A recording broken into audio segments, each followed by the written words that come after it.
Um, you are also the CEO and chairman of Kivas Acquisition Corp., which is a mid-market, you're buying mid-market companies. We buy and invest in mid and small market companies.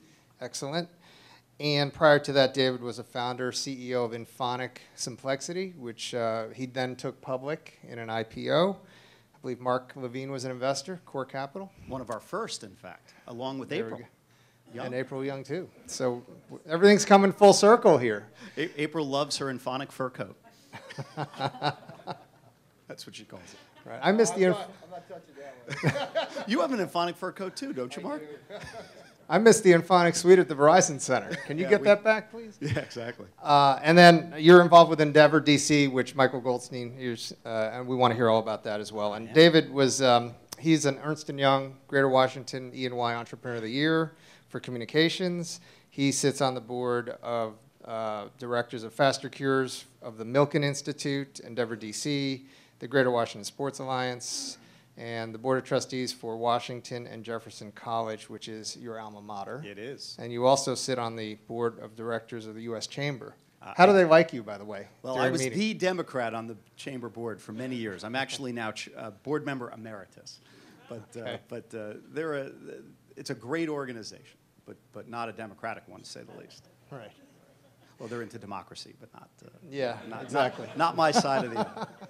Maybe Schroeder can take your space.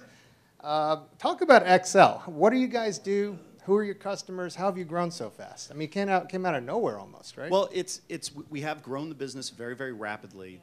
Effectively, we formed, when I left Infonic, I built this premise that private equity and venture funds had gotten larger and larger and larger, and you had the same number of partners controlling substantially more capital. I looked at that as kind of, when these guys started, 2% fee and 20% of the carry, you really couldn't do much with 300 million, 200 million, 100 million at 2% fees. You'd really create your wealth as a partner by driving large returns on that carry. Those same 6 or 8 partners now run 3 billion. And they want to deploy capital in much larger chunks because 2% of 3 billion is a lot of money. And now you can create wealth with it.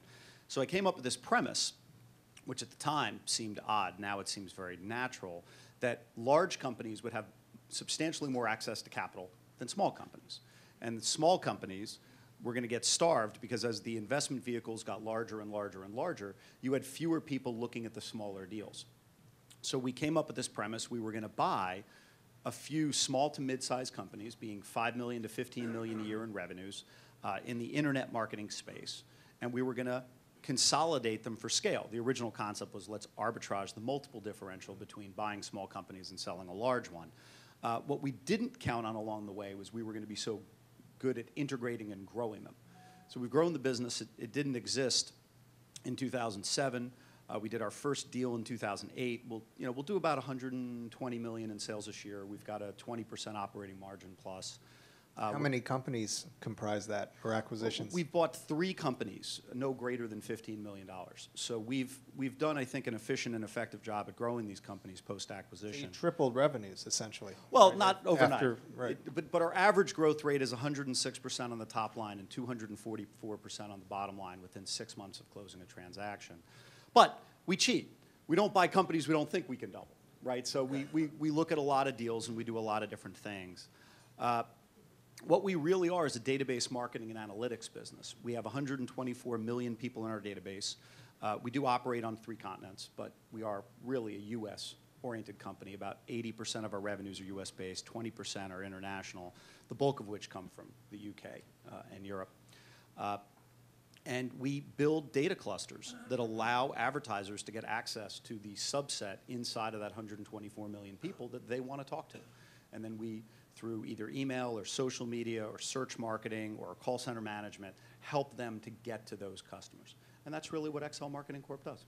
You know, like when Chris and I were talking about sort of the future of the news industry and old media, he was saying how different advertising models were going to come up. Do you see spend leaving traditional media and coming towards more targeted channels that you would help support? I mean, is that a big trend? It doesn't make sense to me that people continue to spend on traditional media what they do today.